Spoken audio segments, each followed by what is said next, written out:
Hello আব্বু, আজকে ঈদের ছুটি পাইছি বুঝছো, বাইটাই আছি, বাইটাইয়া দুইটা গরু কিনুম। রাখো রাখো, এখন গাড়ি তো কি অসম্ভব, যাওয়ার কোনো সিস্টেম নাই। দেখেন না গরু দিয়ে পুরা গাড়ি বুকিং, একটা সিট খালি নাই। বুঝলাম না বিষয়টা। এখন বাসের ভিতরে গরু, তাহলে আমরা বাইতে কেমনে যামু?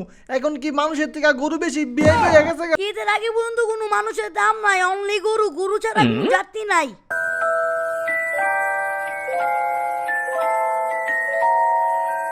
ভাই তাইলে এখন বাইতে কেমনে যামু? আমার যেমনি নিয়ে যান। ওই গরু ছাড়া বাসে কোনো যাত্রী উঠাবি না, শুধুমাত্র গরু উঠাবি। তাড়াতাড়ি আয়, গাড়ি না বস, গাড়িতে কোনো মানুষ ওরা নাই, সব গরু উড়াইছি, তাড়াতাড়ি।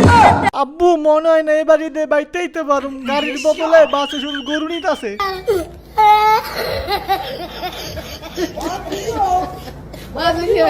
Oh my God, what I got is